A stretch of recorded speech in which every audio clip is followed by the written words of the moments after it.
கும்பராசிக்கு இந்த 2025ஆம் வருடம் மிக மிக அற்புதமான நல்ல முன்னேற்றம், நல்ல தொழில் வாய்ப்பு, நல்ல நல்ல விஷயங்கள் எல்லாமே நடக்க போகுதுங்க. எதனால அப்படின்னா, உங்களுடைய ராசிதிபதியா இருக்கக்கூடிய சனி பகவான் ராசியில் ஆட்சி பலம் பெற்று சஞ்சாரம் செய்கின்றார். உங்களுடைய ராசிக்கு 2ஆம் இடத்துல சஞ்சாரம் செஞ்சுட்டு இருந்த ராகு பகவான் இந்த வருடம் ஏப்ரல் மாதம் இறுதியில் பெயர்ச்சியாகி 2ஆம் இடத்திலிருந்து ராசிக்கு வராருங்க. அப்போ ராகு பகவான் சனி பகவான் சேர்க்கை. சனி பகவான் தான் உங்களுடைய ராசி அதிபதி. ஏற்கனவே பார்த்தீங்கன்னா சுறுசுறுப்பாக எல்லா வேலையும் பார்த்துட்டு இருப்பீங்க.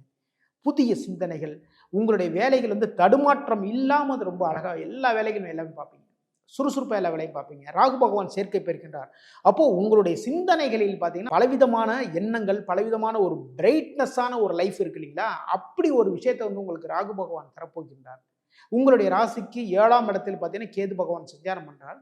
அப்போ வீட்டில் பார்த்தீங்கன்னா கணவன் மனைவி உறவு இருக்கு இல்லைங்களா? வாழ்க்கை துணை, வாழ்க்கை துணைவி இவங்களுடைய உறவுகள் இருக்கு இல்லைங்களா? இங்கே தான் பார்த்தீங்கன்னா கொஞ்சம் நிதானமாக நீங்கள் நடந்துக்கணும். கும்பராசிக்காரங்க ரொம்ப கொஞ்சம் நிதானமாக நடந்துக்கோங்க. இப்படி நீங்கள் நடந்துக்கிட்டீங்கன்னா குடும்பத்தில் மனமகிழ்ச்சியான ஒரு வாழ்க்கை உங்களை தேடி வந்து கொண்டே இருக்கும். அந்த குடும்பத்தில் பார்த்தீங்கன்னா சண்டை சச்சரவுகள் ஏதாவது ஒரு பிரச்சனை வரதுக்கான வாய்ப்புகள் இருக்குது. கூட்டு தொழில் பண்ணுறவங்க கவனமாக இருந்துக்கோங்க. கூட்டு தொழில் தயவு செய்து இந்த டயத்தில் மூவ் பண்ணாதீங்க. எப்போ ஏப்ரல் மாதத்திற்கு பிறகு நம்ம கூட்டு தொழில் பண்ணலாமா அப்படின்னு கும்பராசிக்காரங்க வந்து தயவு செய்து கேட்காதீங்க. நீங்கள் ஆரம்பித்தால் அதற்கு முன்பே ஆரம்பிச்சிருங்க. எப்போ குரு பகவான் வந்து உங்களுடைய ராசிக்கு 2ஆம் இடத்திற்கும் லாபஸ்தானமான 11ஆம் இடத்திற்கும் அதிபதிங்க.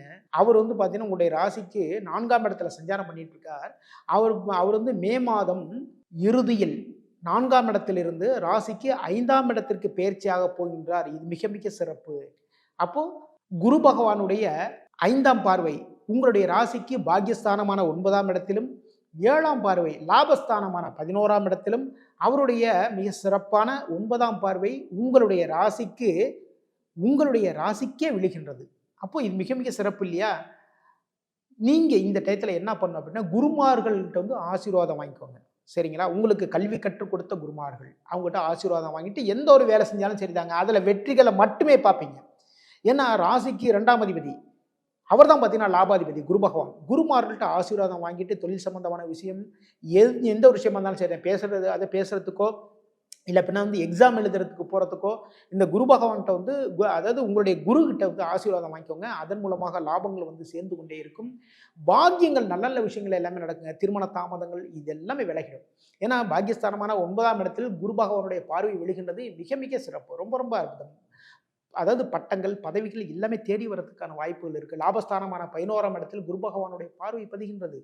அப்போ லாபங்கள் உங்களை தேடி வந்து கொண்டே இருக்கும். தொழிலில் முன்னேற்றங்கள், தொழிலில் ஏற்றங்கள், பரிசுகள், பாராட்டுகள் எல்லாமே கிடைக்கும். ஒரு கம்பெனியில் வேலை செஞ்சுருந்தீங்கன்னு வச்சுக்கோங்களேன், உயர் பதவிகள் உங்களை தேடி வருங்க.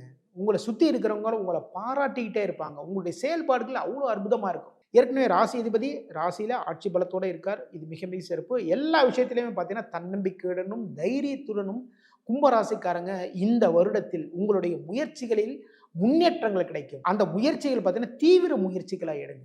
நல்ல நல்ல விஷயங்கள் எல்லாமே நடக்கும்.